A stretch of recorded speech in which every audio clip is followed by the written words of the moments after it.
We need at least a $50,000 minimum. What will you do to make that happen? I will not make that happen. In the Democratic primaries for the 2020 election, candidates Joe Biden, Bernie Sanders, and Elizabeth Warren all platformed on the idea of student loan forgiveness to some extent or another. The idea is so popular among Americans that former President Donald Trump attempted to include $25 billion of student loan forgiveness in the stimulus package that he ended up not even doing. It's important to note that $25 billion would have done nothing. It would have only been about 1.4% of the $1.7 trillion total student loan debt. His whole goal was optics and votes.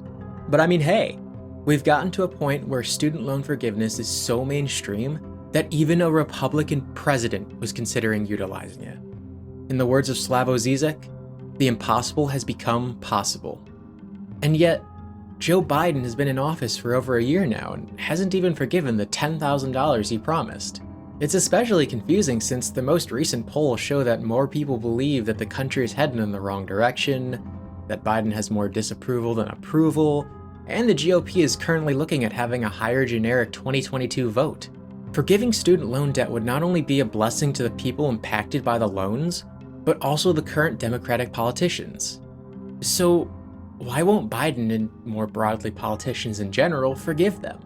Hey there all you gals and gents, this is Axolotl Aristotle, and today I'd like to look at the official arguments as to why student loan debt won't be canceled to prove their bullshit, before I go into the real reasons.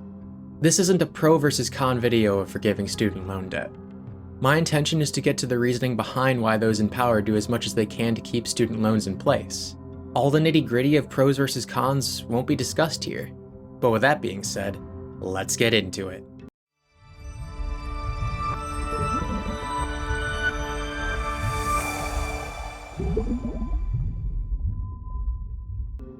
One of the most common arguments against student loan forgiveness is that it would benefit well-off rich people that went to all the Ivy League schools like Harvard. The idea that I say to a community, I'm going to forgive the debt, the billions of dollars of debt for people who have gone to Harvard and Yale and Penn. On a surface level, this makes sense. Why would we want to widen the economic gap between classes? But according to higher education expert Mark Kantowitz, only 0.3% of federal student loan borrowers go to those schools. This means Biden is fine with letting 44,865,000 Americans who aren't wealthy suffer with debt in order to prevent 135,000 wealthy Americans from getting a handout. Setting aside the extremely flawed logic of this argument, do you know what this means? The government hates rich people. Wait a minute. There are various ways of doing that. One is we could raise taxes on people. That's corporation! Not the way. Big-time rich corporation! We can raise taxes on... Of course they are. Antitrust used to be a real thing. But since the early 1980s, antitrust has taken a back seat. In fact, some would say it's been thrown out of the car altogether. As it's set up today, IRS rules allowed Amazon to pay $0 in taxes 2 years in a row. When its bill finally came due in 2019, it paid just $162 million, a measly 1.2% of the company's income that year. Okay, clearly the government doesn't hate rich people. Not only that, but if the students going to these Ivy League schools are already wealthy, doesn't that mean they also have an easier time paying off these loans? Instead of lessening the economic gap, keeping student debt in play only serves to widen it.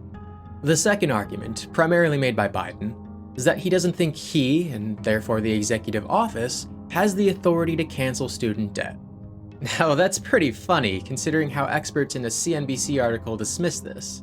Suzanne Kahn, managing director of research and policy at the Roosevelt Institute, points out that Biden has the authority to wipe away the federal loan debt, which is about 95% of the total. And Ashley Harrington, who's the federal advocacy director and senior counsel at the Center for Responsible Lending, pointed out that Biden definitely has the ability to cancel student debt, as he and former President Trump used that same authority to put the pause on debt collection in the first place. So if Biden truly believes that he doesn't have authority over student loans, why has he extended the pause on payments 3 times at the time of writing the script? Well, regardless of whether Biden believes in his own executive authority or not, The reason is because it's a simple argument you can make regardless of the hypocrisy it shows. And that leads me to the main claim in this video, the reason you're all probably still watching. Why don't politicians want to forgive student loan debt? It's because they just don't want to. Now, this isn't just some sadistic, mustache-twirling cartoon villain just wanting people to suffer desire, though. There are several reasons politicians have an incentive to keep the ball and chain on the legs of all student borrowers.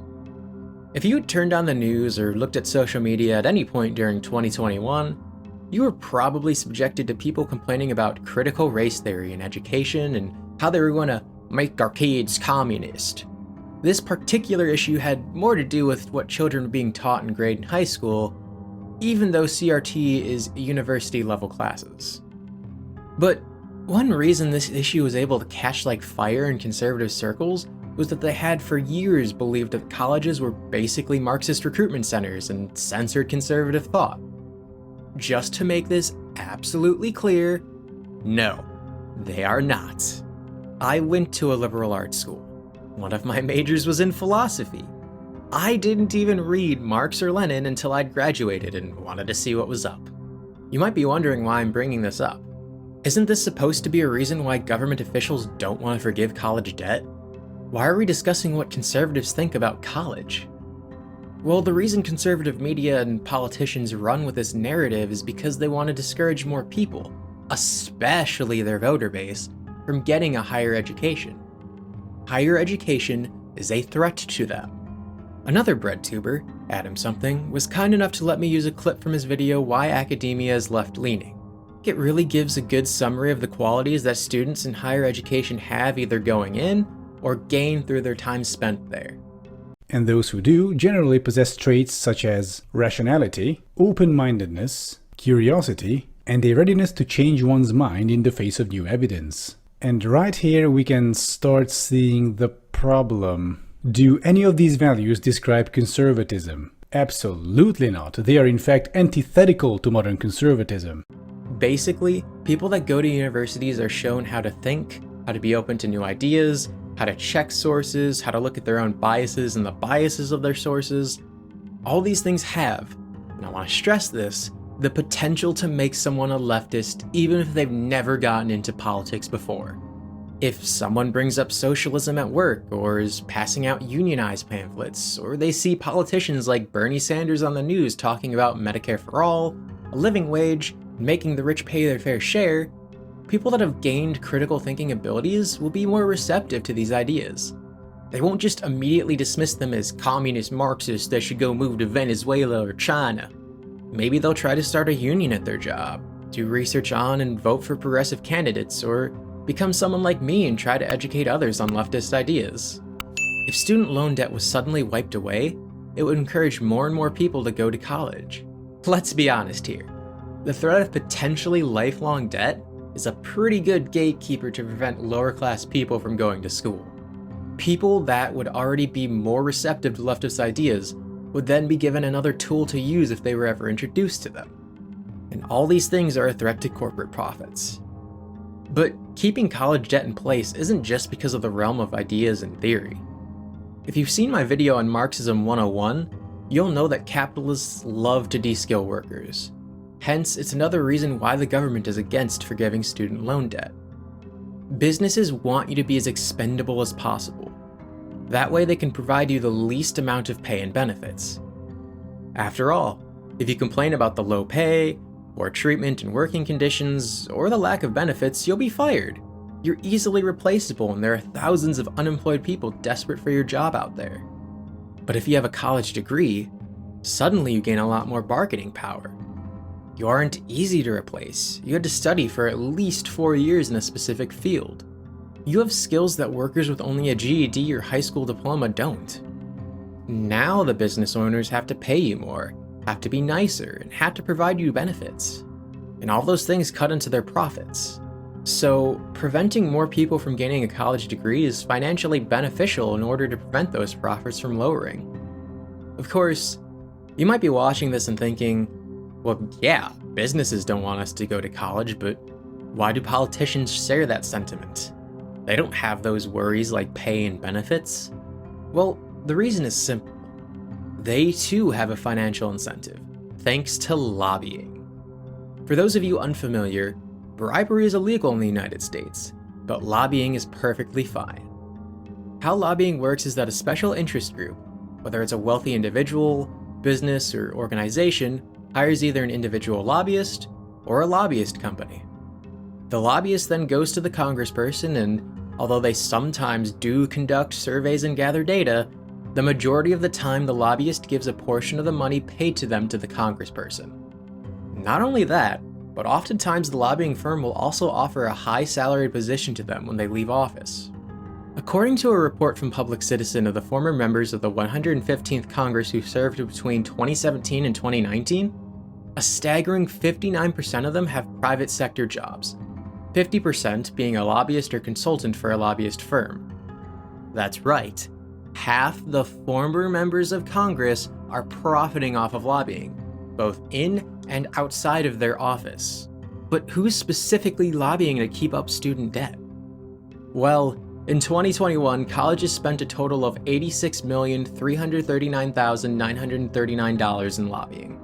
Of course, this wasn't just for stuff like college debt, but also to cut down on the regulations and restrictions imposed upon them by federal law. You know, making sure students have the tools to find a job or get a proper education so they actually gain the knowledge and graduate, that kind of a thing. But that's not all. Colleges aren't the only ones lobbying to keep the debt going. Back in August of 2021, Open Secrets made an article discussing how the debt collection companies who are hired to collect loan payments by the federal government also lobby. When student loans were first paused by former President Trump back in 2020, these businesses spent a total of $4 million that year in an effort to have themselves classified as an essential business and therefore stop the pause on loan repayment. At the time of them writing this article last August, these loan companies invested another $2.4 million in lobbying to stop the pause on student loan collection. I guess hounding people for money is just that profitable. Now, it wouldn't be an Axolotl Aristotle video, however, if I didn't quote at least one Marxist. Because things like lobbying and getting cushiony jobs post-office have been a problem for over 100 years, though the solution is really, really simple. Back before the USSR and October Revolution, Lenin himself noticed this and wrote, "And in order to do away completely with careerism, it must be made impossible for an honorable, though unsalaried post in the public service to be used as a springboard to a highly profitable post in the banks or the joint stock companies." Alright, now we're on to the final reason politicians don't want to forgive student loan debt, and that's the military. Yep, the Armed Forces of America is one reason millions of Americans are shackled with debt. Anyone who's been remotely interested in joining the military will tell you that they definitely let you know that one of the main benefits is free college. Ever since the original GI Bill to help returning World War II vets, the US military has given several varying benefits to its members over the years, including free college. Fun fact, I'm part of a Veterans for Peace Discord server, though I myself am not a veteran, and when I asked if anyone had any examples of this, a member was kind enough to send me this picture from their university. Yeah, you can almost hear the military going, hey buddy, you know those thousands of dollars you're gonna have to pay when you leave? Why don't you join up to fight for oil? I mean, America. Yeah. Back in August of 2021, the reports from a, as far as I'm aware, still ongoing survey made by the Syracuse University's Institute for Veterans and Military Families shows that of the 8,000 respondents who are or have been in the military, the biggest reason for joining for 53% of them was the educational benefits provided to them. Now, I'm not saying we have a mercenary army of the poor. There are people that sign up to the military for a sense of adventure, to find their calling, for patriotism, etc. And that's fine. But what I am saying is that 53% of current recruits might not have joined if the cost of college wasn't something they had to worry about. This number would also probably be higher if we had things like universal healthcare that wasn't tied to someone having a job. Now, some of you watching this might be asking why the amount of military recruits is a reason for keeping student loan debt in place. Well, for starters, one of the two big parties in America is very pro-military and how we have the greatest military on earth and the military spending budget must never go down, patriotism, blah blah blah blah blah blah blah. Having less and less recruits each year makes it harder to keep up that facade. The most important reason, however, is the financial gains the military gives to our country. Say what you will about Trump, but the man was brutally and stupidly honest. We want to worry about our things. We're keeping the oil. We have the oil. The oil is secure. We left troops behind only for the oil. And with less and less soldiers, it becomes harder to continue to be an imperialist nation with our fingers in the pies of all the other countries. I am by no means saying that lowering recruiting numbers will stop this process. Far from it. But it does make it more difficult to get that sweet, delicious oil. So, in conclusion, where's my fucking money, Joe? Loan payments will be due soon and I only have 2 patrons! That ain't gonna cut it, Chief!